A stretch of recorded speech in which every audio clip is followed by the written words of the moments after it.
Hi, everyone. Thank you for having us. It's really an honor to get to kick off this workshop. So today, Luigi and I will attempt the magic number of a quick change and split a keynote in half. You'll be the judges afterwards to tell us if it worked well or not. I'm going to start by telling you a little bit about our work on semantic change. That's a good question. How about this? You hear me better? Yeah? Okay. So I will continue from where, but I'm going to tell you a little bit about our work on semantic change and in general, what semantic change is and how it fits in this context, what we do for the humanities and social sciences. Then I'm going to hand over to Luigi to talk a little bit about our current work with large language models, as well as we got a few words from Adrian to study, and we're going to show you some of the experimental results. So when I got the invitation here, the term of history of science was a little bit of there was a bell. And then I remembered that the very first workshop I ever organized on semantic change, which was a local workshop in Sweden, had a keynote with this title. And this was a researcher at my previous department at the University of Gothenburg who was studying the development or introduction of scientific language with respect to nature and animals. This is the time of Linnaeus, somewhere around 1500, maybe 50 or so. And this is where, when there were no words for things, no established words, you would get these long, very strange, complicated explanations. In addition, there was a lot of code switching between Swedish and Latin. They weren't in agreement of which language to use even, or which parts of the animals that would get their own terms, which were relevant and important and which were not. Back then, Lena was really doing a lot of her manual work while looking in books. Now, her work was focused to that particular domain. What we do is to look at language changes in general. And why do we do that? Well, because we think that when societies change, when cultures change, and the world around us changes, this leaves traces in the language, right? And very often, textual remnants is what we have left of past societies. So it gives us an excellent tool to really study societies and how they've developed. So there are many different kinds of language change, including phonetic changes, grammatical changes, but we focus explicitly on two, one of them being lexical changes.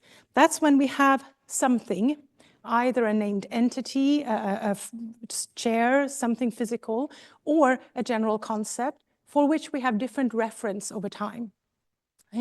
Now, named entities are fairly easy to define because, a city, we know what a city is and what it is not. It's still, even if it changes its name, it remains in the same place. But concepts, general concepts like emotions, are very, very difficult to define. The fact that cool and awesome are words that are sort of expressing roughly the same thing, but that were predominant in different periods of time, is much harder to detect and model. The second thing that we do is kind of the opposite kind of change, and that's semantic change. It's where we have a word that looks the same over time, but that means very different things. So this is a quote in which you are to figure out what the meaning of the word gay is. Now, it is an interesting example because it does not give the cues inside of the sentence itself. It's not a typical word sense disambiguation problem. Instead, we need to know that this quote was written in 1787 in the Times to know that the correct sense of the word gay here is happy. Now, gay is an example of a word that completely changes meaning, right? It no longer has the happy sense. But of course, there are a lot of things that happen that aren't these complete letting go of a sense and taking over a new. There are a lot of generalizations, broadening of meaning, a lot of narrowing of meaning. For example, did you know that the word girl in the past in English used to mean young people of both genders, both male and female genders, but it has now narrowed or specialized to being young people of female gender. But we also have the bit more interesting cases where the definition of the word doesn't actually change. The sense stays stable. So this is the definition of a phone, the apparatus with which we make phone calls. But there is a large amount of contextual modulation. So there is still a large change in how we see the phone over time, right? So it goes from the stable phone that was connected to the wall and you could only walk as far as the cord would take you, to the thing that was more or less movable, and to the thing that we now keep in our pockets and carry in an everyday and use in every part of our daily lives. Right? The same phone, the same definition, so there isn't a lexicographic change per se, but there is a clear contextual change, as in the way it affects our lives is very different. Then we also have meaning variation. Meaning variation isn't really change. It is the kind of semantic variations that are alive at the same time. These are not different senses as they would be recorded in a dictionary, but rather the kind of variations that you find when you step out of your comfort zone. Like in our world, if I say something is significant, then I'm probably referring to statistical significance of the data as proven by a statistical significance test, right? But if you talk to someone on the street and they say something is significant, they mean just important. So where we are matters in a lot of cases on how we interpret something and how we use words and what we mean by those words. Okay, so a lot of the things that we will tell you about today is related to the Change is Key program that Adrian introduced as well. It is funded by a Swedish humanities and social science funding agency called Riksbankens Jubileumsfond. It is a 6-year program. We are now, I think, 16 or 17 members. And we just entered into the second phase. The main core of this program is to develop models so NLP models or text-based AI for detecting meaning and meaning change, and then apply it to a set of humanities and social science research questions. Right? We have questions that are very language related. Of course, we do semantic change, so very close to language. For example, historical linguistics, in which we ask the question of how well, there were theories of semantic change already 100, 120 years ago. So now we can use large-scale models on large-scale data to see if they still hold on more languages, on longer time periods, and so on. We worked together with the Swedish lexicographic group that developed the Swedish Academy dictionaries. And this is one of the sub-projects that has the longest, like that we got in the furthest, where we can see that using the XLXE model, and you will hear about that later, and clustering on that actually is currently updating the dictionary with quite a lot of words and meanings they didn't know about. Then we have research questions that pertain to social sciences. For example, we have a researcher who starts here in September who's studying radicalization processes. And this is a clear case of meaning variation. It's that when you step into a certain group that is radical, you are going to adapt to their language, and you're going to have a language use that is very, very different from the one you would find on the street. We also have a researcher in gender studies who's interested in the relationship between power, equality, and language. This research question goes in 2 directions. On the one hand, can we change our language such that we get more equality in the world outside? On the other hand, she's also wondering, when large changes happen in the society outside, can we see traces of that in the way we talk about people or in the way we use our language? So currently, we are actually studying how we see change in the concept of woman 104 years ago when Sweden got equal and female voting rights. Can we actually see that we talk about women differently during that period?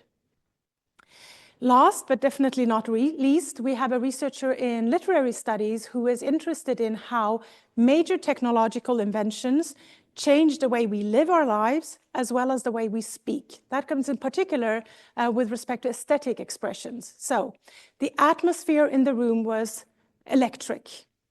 We say it today, it was charged. We can say that today, we all understand what it means, but we didn't before we had electricity as an everyday part of our lives. So how does this process actually work? So semantic change processes typically looks like this, and I'm going to be a bit normative here and say should look like this. Start with a research hypothesis. Research hypothesis is essentially a research question. And they can be either very, very like hypothesis driven. We work with a project that is called the market language. They have a very clear hypothesis. The market went from being a square market with a specific time and place, vendors and sellers, buyers, products being sold, to something very, very abstract like the NASDAQ market, with terminology or phrasing like the market reacted badly to the latest inflation news. Right? It became extremely, it's an agent in our lives, it has agency, so they know what they're looking for. Now we need to support them with the data and the sort of see how the process actually works, if it looks different in different kinds of data and so on. But we can also have very, very different kinds of research questions, like, do nouns change more than verbs? Right? It's a radically different kind of research question and much more abstract. So we should start with a research question and then, of course, choose the appropriate data. We are essentially data miners, right? If we are looking for a phenomena, it has to be represented in the data that we are looking in. So depending on our research question, we need the appropriate data. Once we have this a pair, only then can we choose a computational method. Now, there is no good computational method. There is an appropriate computational method that can answer this research question given this data. It doesn't, we don't have Ferrari methods. You can choose any Ferrari method if you like. If it cannot answer your research question, there is no point. And why do I say this? There are certain kind of methods that cannot process too large data sets. Right? They will simply not compute in time, so there is no point. On the other hand, we have the other end of the spectrum where we have research methods that require between 30 to 50 million tokens per time period in order to provide stable results, which for very many historical data sets we don't have, so that's not an appropriate method. Once we have all three of these, then we have to evaluate. The more abstract our research results become, the further away from the basic data we get, the more important it is that we evaluate. Around 2014, 15, 16, there were quite some laws of semantic change being proposed using computational models on large-scale data that were all later refuted, because it turned out when we controlled for the size of the data set, these models weren't finding semantic change. They were only finding the fact that historical data tend to become larger and larger over time. So evaluation is really extremely important when we have these kind of abstract results. So we're going to zoom in a little bit on the computational methods. Computational methods for semantic change are twofold. On the one hand, we have the models of meaning. Given raw text, we need to find a way to find out what a word means. How do we model the meaning of a word? And then once we know what a word means and we know it over multiple time periods, then we have to compare these meanings and have a model of change to tell us when we have seen change and when we haven't seen change. Typical models of meaning, if we make an odyssey over time, start with topic models, explicit word sense induction and discrimination models, and then, of course, the neural embeddings, which is really for semantic change, the field of semantic change that sparked the interest was when we got the word-to-vec models. Once we know which model to choose, then we choose an appropriate semantic model of change. For example, KL divergence can be used when we have topic models that are probability distributions, where we can compare two probability distributions with each other. However, when we have the static embedding vectors or contextualized vectors, we cannot compare them because these are not probability distributions. So we have to use a different kind of method, which typically for us is the cosine angle between the vectors. So if we go back to the before time, I think in 1998, Hindrich Schutze proposed a method for using count-based vectors for word sense discrimination. Essentially, given a data set, what we do is to count the number of times a word co-occurs with other words. And what we get are these long, very sparse vectors with very clear dimensions. So if we are interested, what we can do, let me see here, is to go in and look that mouse co-occurs twice with the word horse, right? However, even when we worked on trying to make these vectors slightly more dense and slightly more information heavy, they weren't very, very good. Then in 2014 something, the field moved over to using these type-based embedding vectors or static embedding vectors. That is the SGNS word-to-vec models. Essentially, the same thing happens, right? We take a vector or a bunch of data. For every sentence, we then start learning vectors. These vectors are much shorter, somewhere between 50 and 200 dimensions. However, the dimensions are unknown. We don't know what it means that in dimension 2, there is a value of 0.75. Meaning is interpreted with relation to the semantic space, right? So we find the word we are interested in and look at its vectors and which other vectors are around. The corresponding words help us inform what a word means. So if my word that I don't know much about has other cities around, it's probably a city. That's how we interpret meaning. However, what happens with words that have multiple senses, like the word rock that has a stone sense that is very different from its music sense?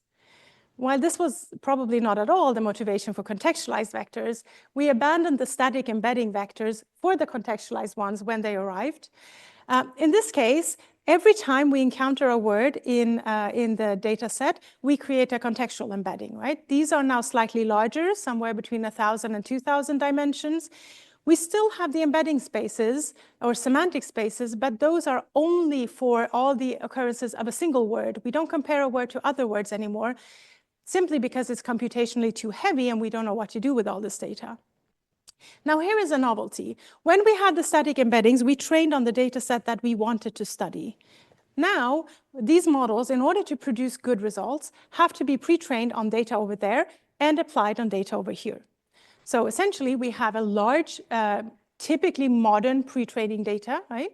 Which means there is a large mismatch between the data we want to model when we want to model historical data and the model that, or the data that the model has been trained on.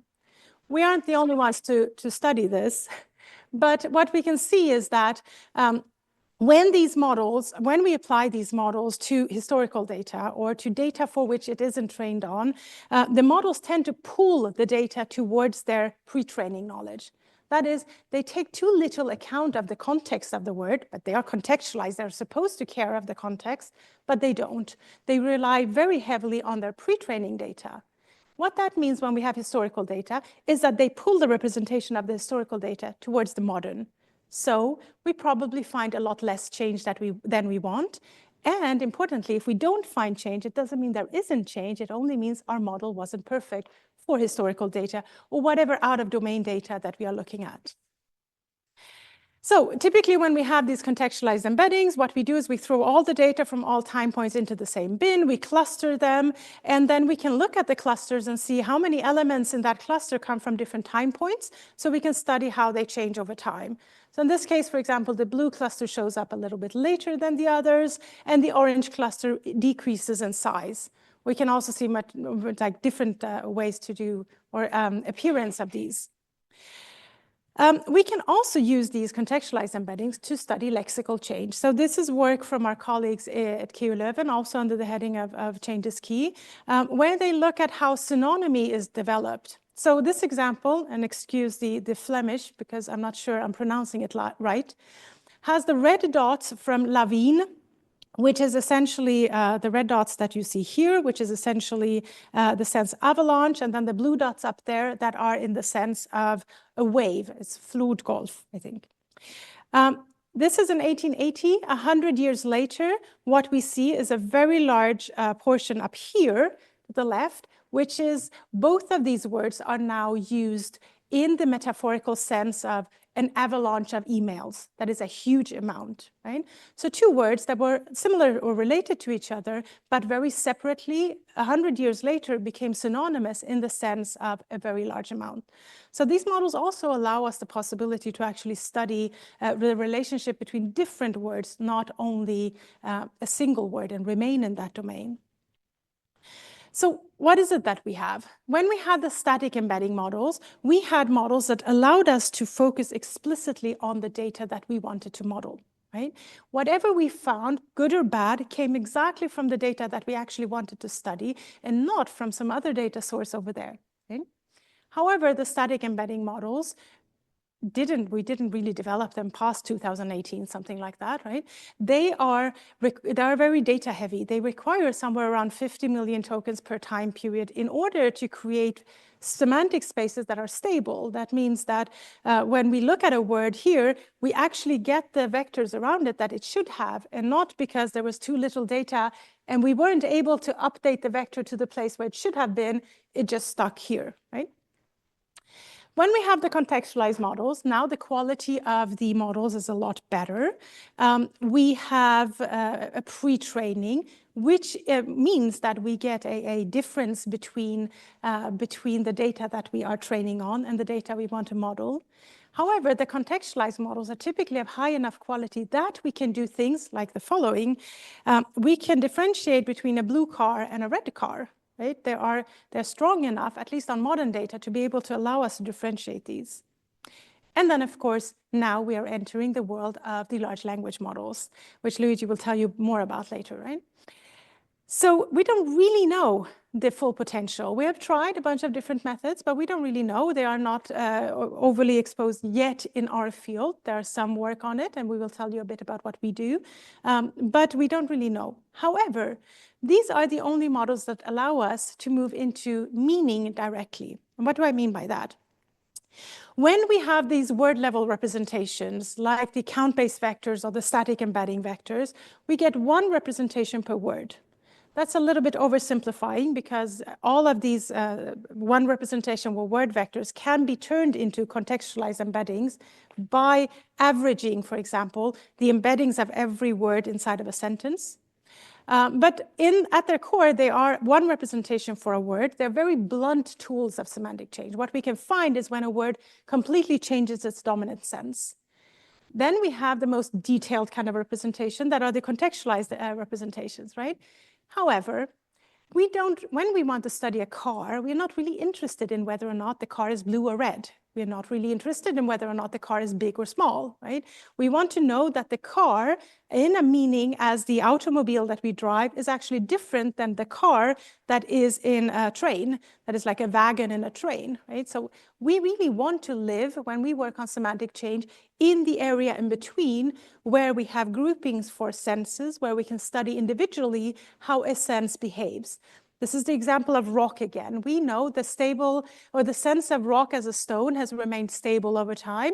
The sense of music appeared mid-20th century, and then it has changed a bit, and it has gotten an associate lifestyle sense to it, right? And this is really the level where we would like to be. So with that, I'm going to hand over to Luigi to tell you a bit more about the models of meaning. Yep. Oh.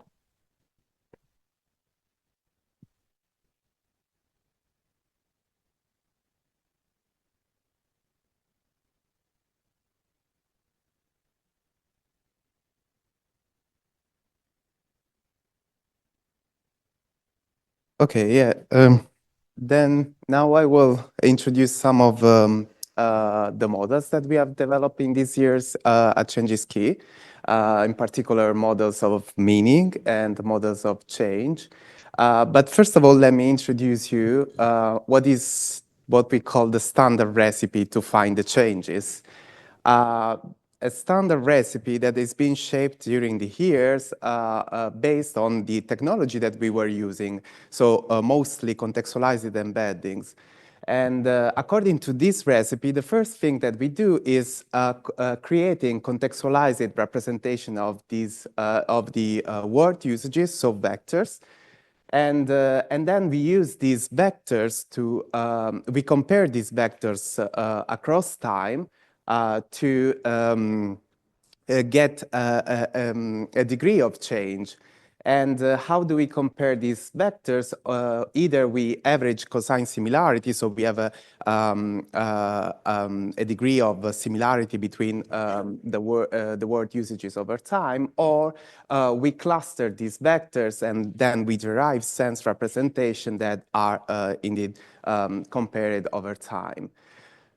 The models of meaning, modeling word meanings in the natural language processing community has a very long history.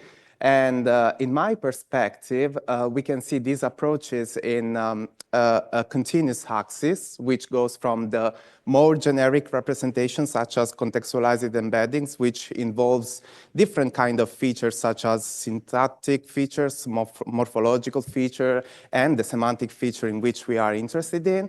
And then we have the more specific ones, so word-sense disambiguation approaches, where we just label the sense of a word in a sentence. Here the problem is that the approaches are too specific since they rely on sense inventories where we can miss outdated senses or we can miss newly introduced senses. So at Changes Key, we try to develop approaches that stays in the middle, so that they are not too generic as contextualized embeddings, but at the same time, they allow us to model this contextual modulation, so handle subtle differences in senses. And this is the case, for example, for XLXIM, for model for definition generation and usage generation. So in particular, XLXIM, in this work, this model is a fine-tuned version of XLMR, which is the multilingual version of Roberta. So we use XLMR as a foundational model, and we specialize the representation of XLMR to focus on the meaning of a word.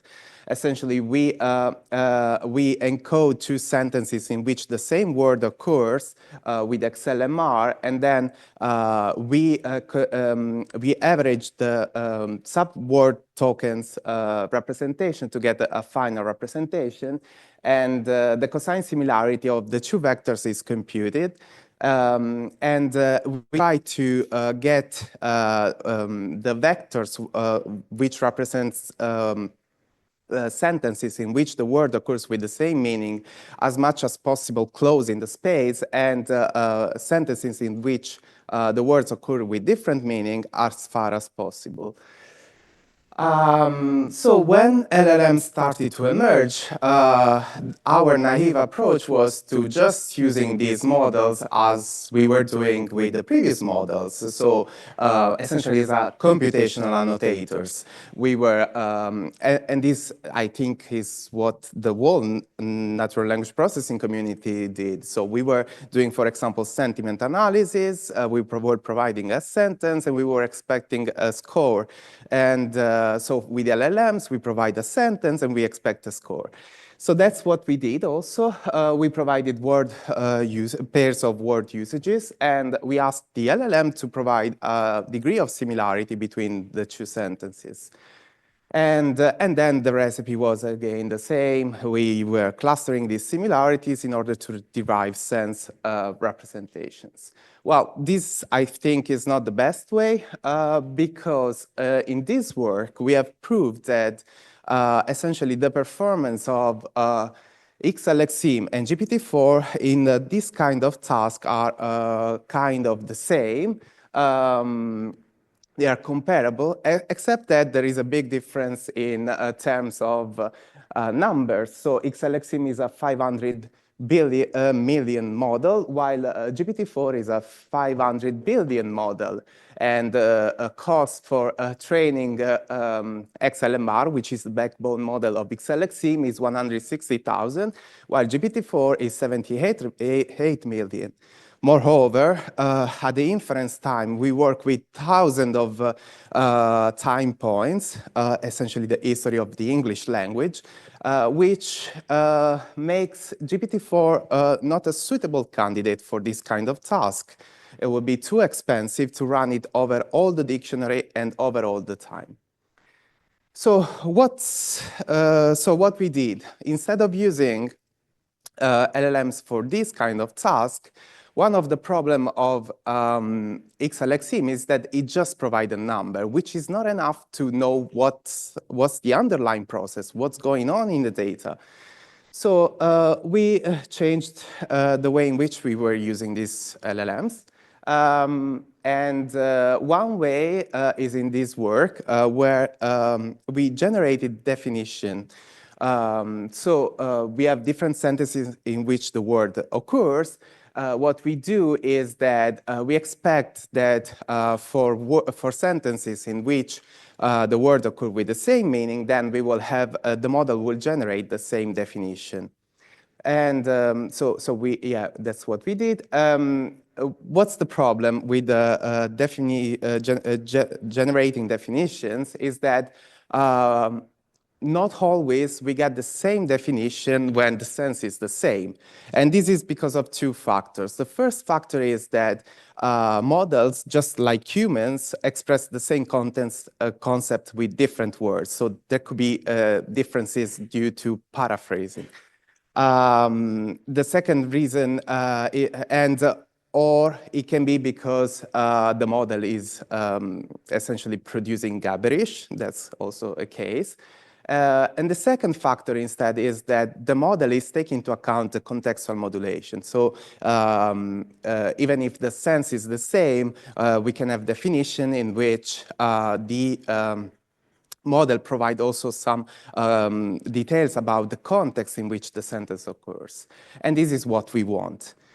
So in this work, we try to avoid as much as possible the first factor, so the paraphrasing of the same concept, by training the model to produce coherent definitions. And you can find the model and all the details in the paper. Another way to use LLMs that we explored recently is about generating usages. So the other way around. The user provide definition, the user provide a here, and the model will provide an example sentence where the word occurs with that specific meaning and with the historical style or the historical context of the year provided by the user.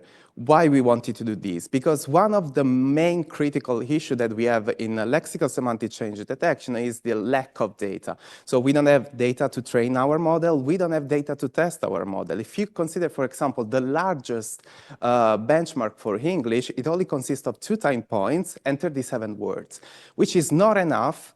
Because, for example, to detect change, we usually want to detect change on 100 of time points. 2 time points is not enough because to understand what a change is and to train a model to understand what a change is. 37 words is not representative of the overall dictionary, where we can have words with different frequencies, words with different number of senses, and even words that have the same number of senses.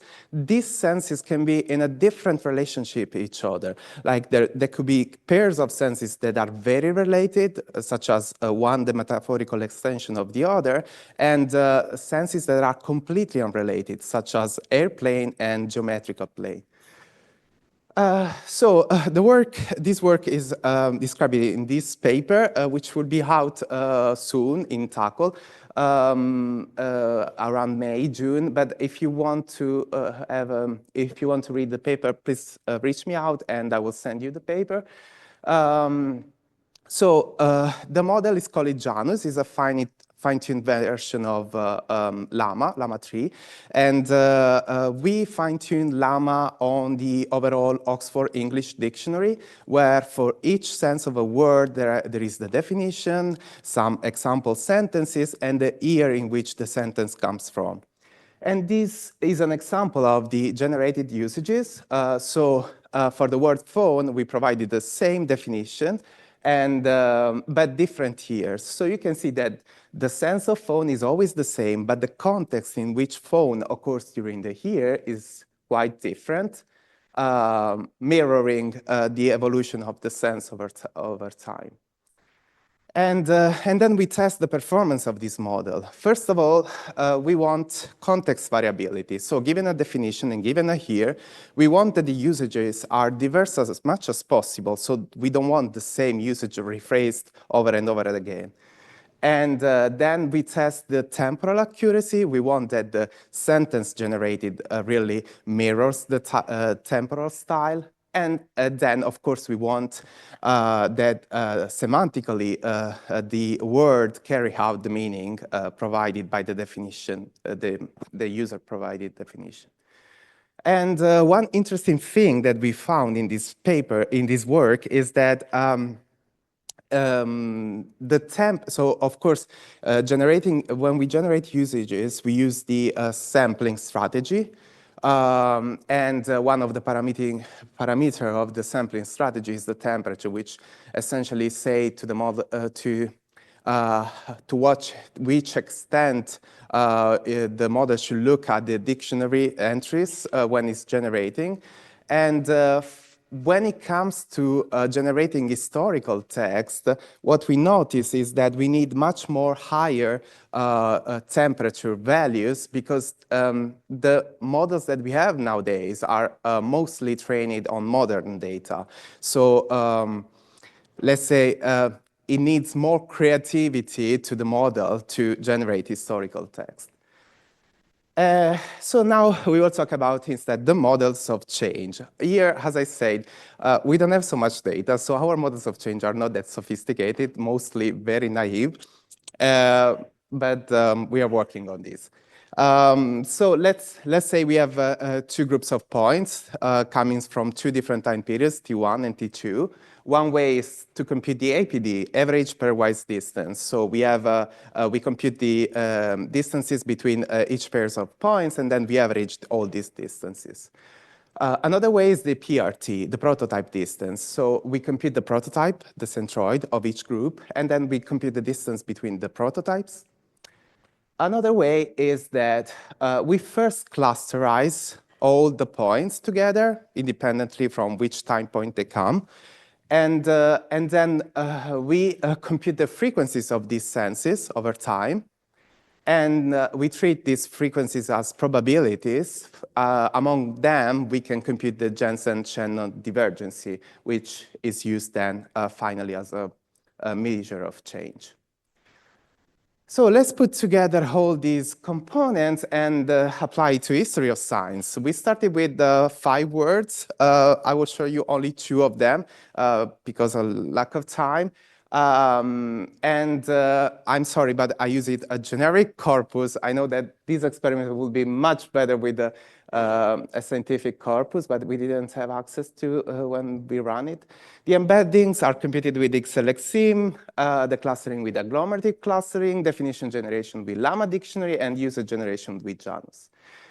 So this is the first example, gene. You can see that APD and PRT are slightly increasing over time, while GST is much higher in the first period.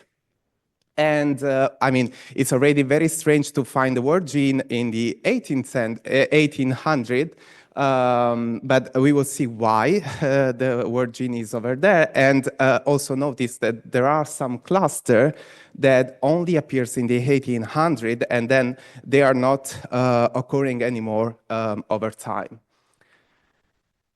The other word, theory, we can see, again, APD and PRT are slightly increasing over time, while GSD is 0 over time. That's because we only obtain 1 cluster and 2 that are not shown here, but there are also 2 very small clusters for theory that only occurs in the last 2 time periods.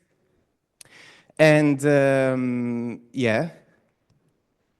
But the problem of these metrics and this visualization is that we only have numbers and clusters, which tell us not so much about what's going on here. So let's have a better look to the data that we are talking about. So you can see here that for gene, for example, in the first time period, we have very straight, okay. I forgot to say what I did here. So for each cluster, we take a point.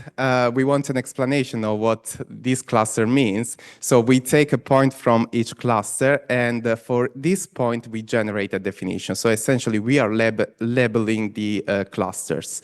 And for the first time period of gene, you can see that there is something wrong because the generated definition is to go and a set of generations, which clearly say that something is wrong there. For theory instead, this is the only one cluster over time, and the two small cluster that appears only in the last years. So what I wanted to try here is a new kind of approach that we didn't try before, because Janus is quite new. Here what I try to do is to try the approach that Nina was talking about. So we start from a research hypothesis. Let's start with the word theory. And in this case, we took the definition from the Oxford English Dictionary, but let's say that instead the definition can be provided by the expert that want to study the research question. And so we start from these two definitions from the dictionary. One is the mathematical theory, and the other one is the theory that concerns literature, arts, and culture. And what we did is that for each of the two definitions, we generated usages with Janus. So these are synthetic sentences generated by Janus. There are only a couple of them, but we generated hundreds of these sentences. And then we computed the vector of these usages and aggregate all these vectors in prototypes. So we have only one vector that represents the senses that we want to investigate. And then we use these prototypes to search in Koa examples of these senses. Well, these are the results. So given this definition, these are the sentences in Koa that are more closest to the concept of mathematical theory. And these are the example sentences, there is Chomsky there, that relates to the culture, literature, and the arts and culture. So what I want to point here is that with the previous approach, we were not able to distinguish these differences in the senses of theory, but we only had one big cluster that were collecting all these subtle differences in the meaning of theory. And then we tried with gene, with this specific definition of gene, which is a metaphorical extension of the original meaning of gene. You can see now why we had this behavior of gene, because the first sentences in the 1800 are essentially OCR error. The genie rose, the genie really. So it was just mistake. In fact, and the sense of gene, here we can see that emerge slowly over time. Yeah, these were the OCR errors. The sense of gene emerged slightly over time. Here we reported similarity values until the 2000, where we finally have the real meaning of gene as a metaphorical concept. So there will be no more time to talk also about this, but at Changes Key we also develop models that goes beyond the mere detecting of change, including models that try to explain how this change happens. So in this work, for example, we have treat some of these kind of linguistic mechanisms with which the change are introduced, such as co-hyponym transfer and metaphors. These are some of our colleagues that work with us in these works: Francesco, David, Stefano, Dirk, and Chaim. And thank you. And Nina, do you want to say a few words about this? Okay, okay. So thank you.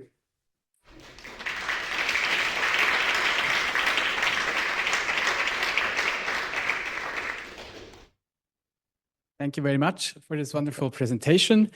We have about 20 minutes, not quite, for questions and comments. For the keynotes, you have a little bit more time, but let's do it in bulks of 4 because you would have to memorize a lot of questions otherwise.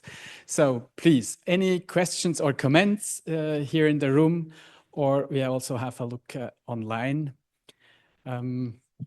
Please go ahead. I saw 2 hands in the corner there. So first the man in the black shirt and then Malte.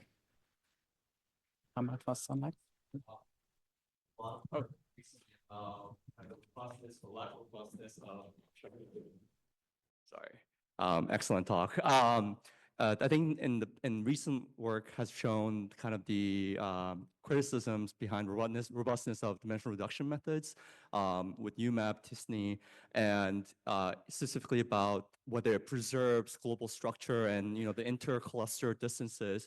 And so when we look at like models of change and look at the distance between clusters of certain senses, like how do you make a decision about like at what point is this distance preserving the true structure, or are we just looking at some statistical approximation of something that is just a model artifact?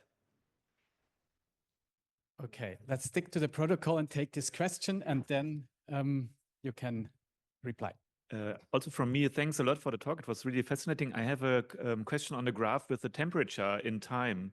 So I wanted to ask if you could explain a bit more how is your interpretation? What does it mean in the end? Thanks. Okay, for the moment, there's 2 questions, so please go ahead, reply to both or one.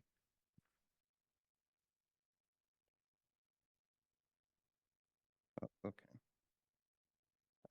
So for the clustering, we have some numbers here. Yeah, worse sense induction, essentially.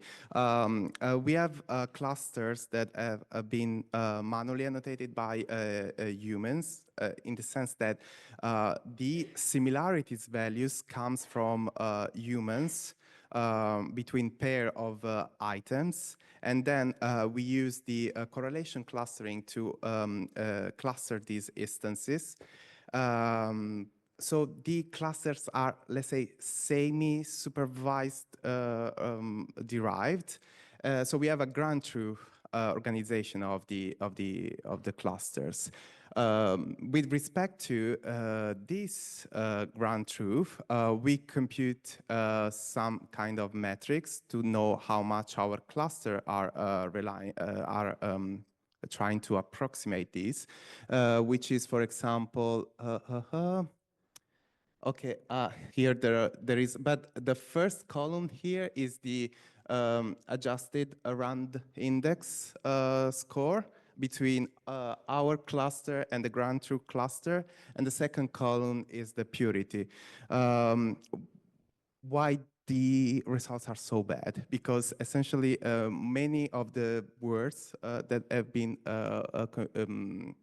analyzed here are monosemous, so they only consist of one cluster, but our models usually split these clusters in many small clusters, while the purity is much higher, so we usually don't put together things that should not go together.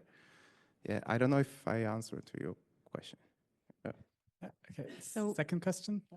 Or can I just also Yeah. answer that? Oh, Like yes, one of the please, things we sure. don't know is how should we cluster, right? Like I showed the phone example, lexicographically there is one sense, but it's clearly different usages, right? The same with a horse. Back in the day, the horse was our main means of transportation. It had a major part of our lives. It's the same animal. So should we cluster 2 or should we have 1 cluster? And so why? Because we are not really certain about what to do with these and what we are looking for. The answer depends on what question you have. That's why I say always start with a research hypothesis and the question, what is it that we want to do? And once we know that, then we can determine when we have gotten the right answer. So the graph. Second question. Yeah, no? the second Okay. question. The temperature value tells you, you have the overall dictionary of the model, and when you start generating text, the temperature tells you how many of the most likely words you will pick from the overall dictionary. So higher the temperature, the many more words you have access to when you generate. So here there are the different temperature values from 0.75 to 2, corresponding to the different colors. And on the left, we have the mean square error. So the error between the here provided by the user and the here that the sentence looks like. So if I ask it for a sentence from the 1950, but the sentence looks like the 2000, we compute the error between these two heres. And we can see that we get a much lower error for when we increase the temperature. That's because the word can have access to formulation phrasing that are much more harder to get, but also words. Because in the first century here, English was very different. So there were still some words from the Middle English, such as the pronouns to, teen, like that. Yeah. So I saw two more questions, at least. One is Gert, and then here. So let's do it again in pairs of two. One question and then the other. My question centers around your key assumption, as far as I can see, namely the assumption that meanings are caught by embedding vectors. Now, I'd like to have a justification for that because it's a very common assumption. So it's everybody talks about the meanings are in the embeddings vectors, but I never had heard a good justification for that. Because in any sort of semantical theory, the concept of a distance in semantics does not exist. You need, if you want to use something like a semantic change detection, you need, as you rightly say, lots of data. But for historical studies, the moment when you have a semantic change is a moment in history when only very few actors or users of language actually invent these changes. So you have very few token changes which are significant for these semantic changes, but by principle you cannot detect them because you use tools which are incapable to use that. Your example, theoria. Theoria in ancient science is something entirely different than later. It's not part in Euclid, it's not part in Newton. So whenever you look at scientific works where you would expect that people talk about theoria, it's not there. So how do you detect it with your methods? I have the sneaking feeling that you cannot. And that would be the challenge I would happy to pose to you. Okay, here's a challenge. Let's take another question here, and then you have the opportunity to reply. Yeah, thank you very much. Very intriguing kind of presentation. I'm still processing this.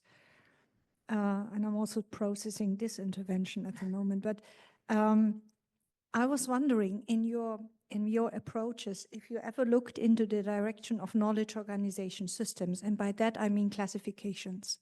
So for each kind of historical period, we have classification systems which are like a canonization, both in words and in concepts of that knowledge. And in this little kind of corner of knowledge organization, people have also looked into change.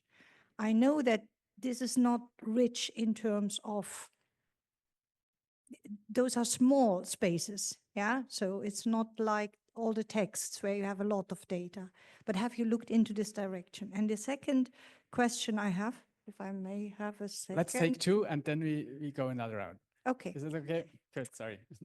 Okay, so I'm going to start with the broad one because it is very broad. So essentially, the models that we use are based on the distributional hypothesis that say that meaning is found through a close connection to other words. So there are very famous quotes from Harris and Firth that are like, "You shall know a word by the company it keeps," right? So this is essentially what our models are encoding. It's a distributional hypothesis. Given a word, in the beginning, we would count how often they co-occurred with something else. And then if you know the word mouse here co-occurs with computer in one group of words and then co-occurs with something like animal in the other, it would allow us the possibility to distinguish.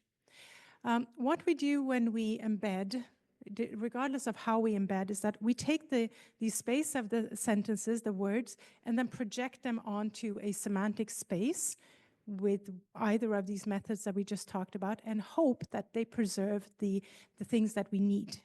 So why did the research in semantic change take off? I mean, I've been working on it since 2008, where topic models were still the thing, right? In 2014, people started like flowing here because they've been using the neural embeddings, the word-to-vec models, and finding really interesting things. If I take the vector of man and I remove the vector of, you know this, so I will not go in there. So we knew that these vectors were now preserving quite a lot of not only semantic information, but quite a lot of knowledge information around them. So the hypothesis was that these would be good at finding semantic change. Not really very good. They're very blunt tools. Then came the contextualized embeddings. Now, when I started this work, we were using very, very different methods. They were much more hypothesis-driven, right? But what they could not do was to provide us a representation for each sense that we wanted. They were very poor in gathering information. We needed a lot of information, or we needed a lot of evidence to find something. While the contextualized embeddings gave us the possibility to, regardless what, always be able to create a vector for any sentence that we had, not necessarily of the best quality. I mean, so with every development in tool and methods, we have adapted to it, we have tried it to see whether or not they are better at, given a corpus of text and given the evidence we have, extract the key information that we are looking for, which is semantic information. When we want to find cultural change, actually semantic information isn't sufficient, right? We don't want only lexicographic information, we also want the contextualized modulations. So again, we don't live in a world where perfect modeling of meaning exists at this point.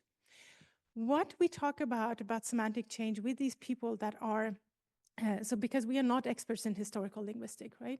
We are experts in developing models. But when we talk with these people who are experts in linguistic theory, there is a lot of discussion of what is change. Is it when we've gathered enough information that change happens, or is it that key moment when one person uses something in a very new way? Often it's unlikely that we will be able to find that. I'm going to say unlikely. Who knows what the world of large language model brings us? But at this point, it's unlikely that we are able to find that. We need to gather enough momentum in order to find something.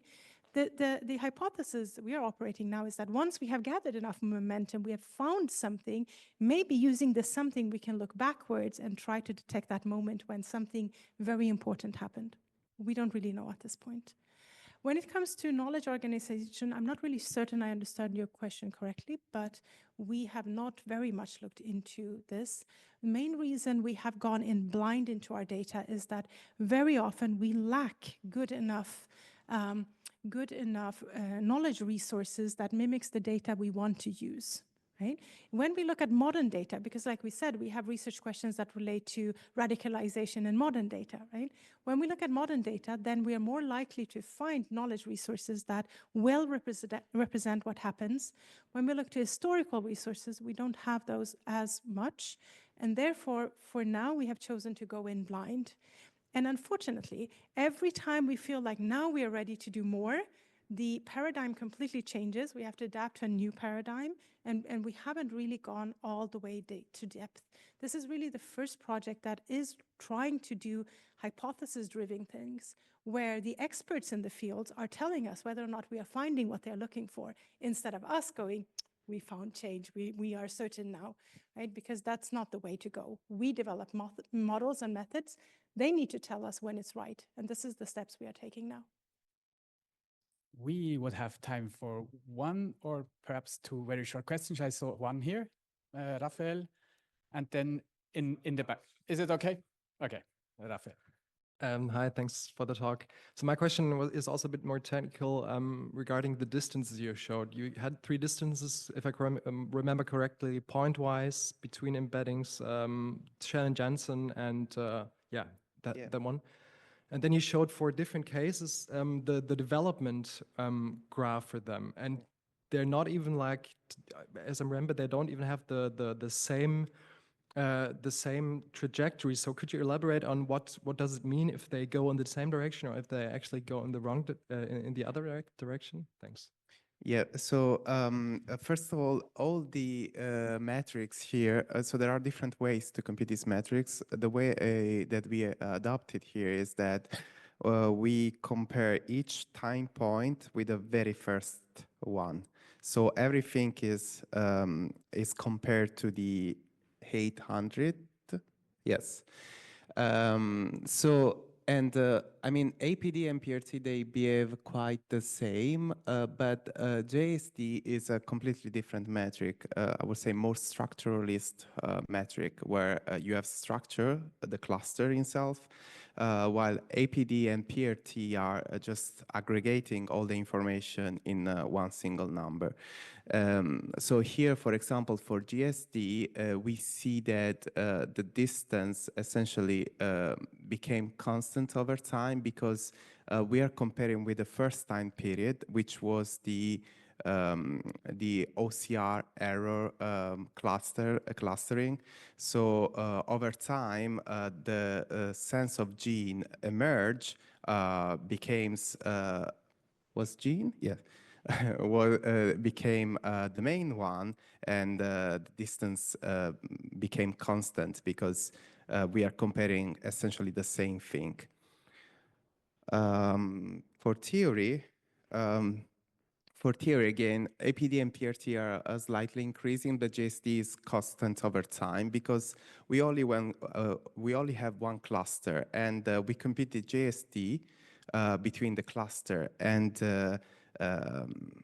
or almost maybe two in the last years, but very, very low in frequency. So the probability of there is only one cluster, and this probability is 1 over time. So the JSD is 0 over time. While PRT and APD, they show some distances because there we can also look inside the same cluster, and maybe there are some small differences in that same cluster over time. I don't know if it was, yeah. So if I get to summarize, the gist of the story is one method will not solve all of your problems. One similarity method will not do it. One major method for meaning will not do it. If you want to get closer to the truth, whatever it may be, use multiple ways of entering, multiple ways of modeling. And I think only then we will see different kinds of structuring, which different puzzle pieces that together make a picture more whole. Thank you. Well, that was a nice word for closing, I'd say. Let us thank the speakers again.